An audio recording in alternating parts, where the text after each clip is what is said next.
மாமலரால் நோக்குண்டாம் மேனி நுணங்காது பூக்கொண்டு துப்பாத்து திருமேனி தும்பிக்கையான் பாதம் தப்பாமல் சார்வார் தமக்கு. இந்த வீடியோவில் நம்ம பார்க்கக்கூடிய விஷயம் அப்படிங்கிறது மே மாதத்துக்கான பலன்கள். இந்த மே மாதம் அப்படிங்கிறது ஆங்கில மாதம் மே மாதம் அப்படிங்கிறது சித்திரையினுடைய 18ஆம் தேதியிலிருந்து ஜூலை மாதம் தொடக்கம் வரைக்கும், அதாவது சித்திரை வைகாசி 17ஆம் தேதி வரைக்கும் இருக்குது. மொத்தம் 30 நாள் இருக்குது இந்த மே மாதம் அப்படிங்கிறது. இந்த 30 நாளுக்குமான பலன்கள் அப்படிங்கிறது என்ன, 12 ராசிக்கும் அப்படிங்கிறத நம்ம பார்க்குறோம். முதல்ல இந்த சித்திரையினுடைய விசேஷங்கள் என்ன அப்படிங்கிறத பார்ப்போம். சித்திரை மாதம் அப்படிங்கிறது சித்ரா பௌர்ணமி அப்படிங்கிறது ரொம்ப தவிர்க்க முடியாத ஒரு விஷயம். சித்ரா பௌர்ணமி அப்படிங்கிறது சித்திரை 17 அன்று வருது. சித்திரை 17 அப்படின்னு எடுத்துக்கிட்டிங்கன்னா சித்திரை 18 வரைக்குமே பௌர்ணமி இருக்கும். சித்திரை 18 தான் மே மாதத்தினுடைய முதல் நாள். அப்போ இந்த மே மாதம் தொடங்கிறது சித்ரா பௌர்ணமியில் தான் தொடங்குது. ஸோ இந்த மே மாதம் மிகுந்த சிறப்பு வாய்ந்த மாதம் அப்படிங்கிறத நம்ம தெரிஞ்சுக்கணும். இந்த மாதத்தினுடைய கிரக நிலைகள் அப்படிங்கிறது ரொம்ப ரொம்ப ரொம்ப விசேஷமாக இருக்குது.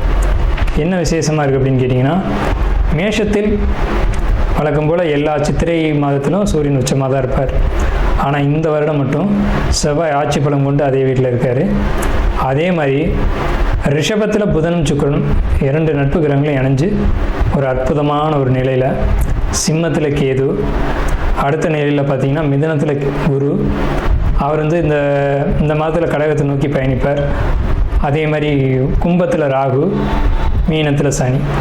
இந்த மாதிரியான விசேஷம் கொண்ட ஒரு கிரக அமைப்புகள் இந்த மே மாதத்தில் அமைஞ்சிருக்குது அப்படிங்கிறது 12 ராசிக்குமே ரொம்ப ரொம்ப ரொம்ப சிறப்பான பலன்களை கொடுக்க இருக்குது. என்ன அப்படின்னு கேட்டிங்கன்னா, 2 சுப கிரகங்கள் அதாவது ஒரு சுப ராசியில், ரிஷபம் அப்படின்றது விசேஷமான ராசி, அங்கே புதனும் சுக்கிரனும் இணைஞ்ச மாதிரி ஒரு மாதம் பிறக்குது அப்படின்னாலே அது விசேஷம்தான். சரி, என்ன மாதிரியான நல்ல பலன்கள் நடக்கும் அப்படிங்கிறத நம்ம பார்ப்போம். இந்த சித்ரா பௌர்ணமியினுடைய விசேஷங்கள் என்ன அப்படின்னு பார்த்தீங்கன்னா, சித்ரா பௌர்ணமி அன்னைக்கு தான் சித்திரகுப்தனுடைய வழிபாடு நடக்கும். சித்திரகுப்தன் அப்படிங்கிறது யாருன்னு கேட்டிங்கன்னா, யமனுடைய அதாவது அசிஸ்டன்ட். இவர் தான் பாவ புண்ணிய கர்மா கணக்குகளை கையில் வச்சக்கூடியவர். ஸோ இவர் வழிபடக்கூடிய நாள் தான் சித்ரா பௌர்ணமி. அது மட்டும் இல்லாது ஒவ்வொரு குடும்பத்திலையும் அந்த குடும்பத்தினுடைய கன்னி தெய்வங்களை வழிபாடு பண்ணக்கூடிய மாதம்தான் சித்ரா பௌர்ணமி. சித்ரா பௌர்ணமி என்று விசேஷமாக அவங்கவுங்க குடும்பத்தில் கன்னி தெய்வங்களை எடுத்து வழிபாடு பண்ணுவாங்க. நம்ம வேணால் கன்னி தெய்வங்களுடைய வழிபாடு எப்படி அப்படிங்கிறத ஒரு தனி வீடியோவை கூட கொடுப்போம். ஸோ கன்னி தெய்வ வழிபாடு அப்படிங்கிறது ரொம்ப விசேஷமானதும் கூட, முக்கியத்துவம் வாய்ந்ததும் கூட. இதில் சித்திரகுப்தனுடைய வழிபாடு ரொம்ப ஒரு அவசியமான விஷயம். அதே மாதிரி திருவண்ணாமலை கிரிவலம், அவரவருடைய குலதெய்வ வழிபாடு. இதில் வந்து ரொம்ப குறிப்பிட்டு பேசணும் அப்படின்னா அன்னதானம் கொடுக்கறது. இந்த சித்திரை மாதத்தினுடைய ஒரு உக்கிரமான காலகட்டத்தில் அன்னதானம் கொடுக்கறத காட்டிலும் வந்து நீர்மோர் கொடுக்கறது, தாகத்துக்கு தண்ணீர் கொடுக்கறது, இதெல்லாம் ரொம்ப ரொம்ப விசேஷம். ஸோ அவங்க வயிறு குளிர்றது போல், மனம் குளிர்வது போல் உங்களுக்கு வந்து கர்மா வந்து தீர்க்கப்படும் அப்படிங்கிறது முக்கியமான விசேஷம். ஸோ இது முக்கியமான விஷயம். அதே மாதிரி இந்த சித்திரை மாதத்தில் கத்திரி வெயில் அப்படிங்கிறது மே மாதம் 4ஆம் தேதி அன்னைக்கு வந்து மே 28 வரைக்கும் இருக்கும். இந்த 25 நாட்களும் மக்கள் வந்து அதிகப்படியாக யாரும் வெளியில் வராமலும் சில விஷயங்களை தவிர்த்துக்கவும் வேணும். அன்பார்ந்த மீனராசினியர்களே, அதாவது இப்படி இருந்தால் நீங்கள் இப்போ இப்படி ஆயிட்டீங்க எப்படின்னு கேட்டிங்கன்னா, கடந்த காலகட்டம் அப்படிங்கிறது விரைச்சனி, இப்போ நடக்கிறதுக்கு பேர் ஜென்மச்சனி. கவிழ்ந்து கடந்த நீங்கள் நிமிர்ந்துட்டீங்க. கடந்த காலகட்டத்தில் ஏற்பட்ட துன்பங்கள் நிறைய. ஆனால் இப்போ நம்ம பேசக்கூடிய விஷயம் அப்படிங்கிறது மே மாதத்தினுடைய ராசி பலன்கள் மட்டும்தான். இந்த மே மாதம் மட்டும் உங்களுக்கு என்ன மாதிரியான பலன்கள் நடக்கும் அப்படின்னு பார்த்தீங்க அப்படின்னா, சுமாரான பலன்கள் அப்படிங்கிறது சொல்கிறதுக்கு இல்லை, நல்ல பலன்கள். என்ன நல்ல பலன்கள் அப்படின்னு கேட்டிங்கன்னா, வருமானம், சரியான வருமானம் உங்களுக்கு கிடைக்கும். அதே மாதிரி தந்தை வழி ஆதரவு அனுகூலங்கள் கிடைக்கும். ஆடம்பர செலவுகள் செய்வீங்க, ஆடம்பரமான ஒரு வாழ்க்கையை வாழ்வீங்க. அதே மாதிரி திருமணம் இல்லைன்னு சொல்லக்கூடியவங்களுக்கு ஒரு வரன் அமைப்பு, திருமணம் நடக்கும்னு நம்ம சொல்ல ஒரு வரன் கூடி வரக்கூடிய ஒரு அமைப்பு. ஸோ இந்த மாதிரியான ஒரு யோகமான காலகட்டங்கள் அப்படிங்கிறது இந்த மே மாதத்தில் கண்ணுக்கு தெளிவாக உங்களுடைய கிரக அமைப்பில் பார்க்கும்போது தெரியுது. தாயார் வழி அனுகூலம், தாய் வழி ஆதாயம், அது தாயினுடைய ஒரு சொத்து, தாய் வழியில் ஒரு பொண்ணு கிடைக்கிறது. அம்மா வழியில் இருக்கும் பொண்ணு எவ்வளோ நாள் நீங்கள் எங்கெங்கேயோ தேடிட்டு இருப்பீங்க, அந்த தாய் வழியில் இருக்க பொண்ணை போய் பேசுனீங்க அப்படின்னா அந்த பொண்ணை தர்றேன் அப்படின்னு சொல்லுவாங்க. பட் ஆனால் திருமணம் நடக்கிறதுக்கான காலகட்டம் அப்படிங்கிறது உங்களுடைய சுய ஜாதகத்தின் அடிப்படையில் முடிவு செய்யணும். ஆனால் உங்களுக்கு திருமணத்துக்கான காலகட்டம் தொடங்கியாச்சு. அதே மாதிரி தொழில் பொறுத்த வரைக்கும் நொடிஞ்சு தான் இருக்குது, ஆனால் அது சுமாராக இப்போதைக்கு மூவாயிட்ருக்கும். குறிப்பாக இரவு நேரத்தில் தொழில் செய்யக்கூடியவங்க, உணவு சம்மந்தப்பட்ட தொழில் செய்யக்கூடியவங்களுக்கு நல்லா இருக்குது. நீர் சம்மந்தப்பட்ட தொழில் செய்யக்கூடியவங்களுக்கு ரொம்ப பெஸ்ட்டாக இருக்கும். அதாவது மீன ராசி அப்படிங்கும்போதே நீர் ராசி. ஒருத்தருடைய தாகத்தை தீர்த்து தொழில் பண்ணிங்க அப்படின்னா உங்களுடைய தொழில் ரொம்ப சிறப்பாக இருக்கும்.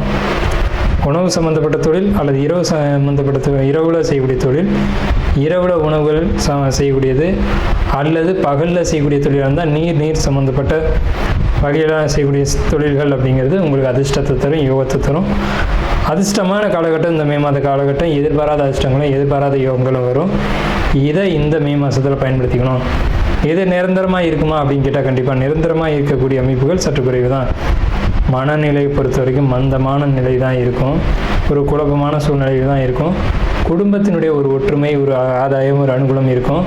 இதில் நிறைய பேருக்கு, நிறைய மீன ராசிக்காரங்களுக்கு கணவன் மனைவிக்குள்ள கருத்து வேறுபாடுகள் பெரிய அளவில் ஏற்பட்டு பிரிஞ்சு போகக்கூடிய சூழ்நிலைகள்லாம் உருவாகியிருக்கும். இப்போ கரண்ட்டில் பேச்சுவார்த்தை இல்லாதது அல்லது கோர்ட் வரைக்கும் போனதெல்லாம் உண்டு. கிட்டத்தட்ட கோர்ட்டுக்கு போகிற நிலைமைக்கு வந்துட்டீங்க. ஆனாலும் இந்த மே மாதத்தில் அது நடக்காது. மே மாதத்தில் ஒருத்தர் விட்டு கொடுத்து போயிட்டீங்க அப்படின்னா நீங்கள் சேர்ந்து வாழலாம் அப்படின்ற ஒரு அமைப்பு. இந்த முடிவை நீங்கள் தான் எடுக்கணும், நம்ம சொல்ல தான் முடியும். ஸோ ஒன்றும் இல்லாத பிரச்சனையாக இருக்கும். ஒரு நகையை அடகு வச்சது, இந்த மாதிரியான ஒரு சின்ன சின்ன பிரச்சனைகளுக்காக நீங்கள் என்ன பண்ணிப்பீங்கன்னா உங்களுக்குள்ள சில வாக்குவாதங்கள் ஏற்பட்டிருக்கும் மீனராசிக்காரங்களுக்கு. அதனால் ஏற்பட்ட வாக்குவாதங்கள் தாய் வரைக்கும் போய், தாய் உறவு வரைக்கும் போய் அது ஒரு பிரச்சனையாகி அதன் மூலமாக குடும்பத்தை விட்டு பிரிஞ்சு போனது அப்படின்ற ஒரு சூழ்நிலைகள் உருவாகிருக்கும். அது கிட்டத்தட்ட பிரிவினை வரைக்கும் போயிருக்கும் மீனராசிக்காரங்களுக்கு. அந்த பிரிவினை ஏற்படாமல் இந்த மே மாதம் இருக்கும். இந்த மே மாதத்தில் ஒரு தெளிவான முடிவு எடுக்கிறது அப்படிங்கிறது நல்லாயிருக்கும். இந்த மே மாதம்ன்றது உங்களுக்கு ஒரு சாதகமான ஒரு மாதமாக தான் இருக்கும். ஆனால் சற்று மந்தமான குழப்பமான சூழ்நிலையோடு தான் நீங்கள் இருப்பீங்க. வாக்குவாதங்கள் ஏற்படும். புதிய இடமாற்றம் உண்டு.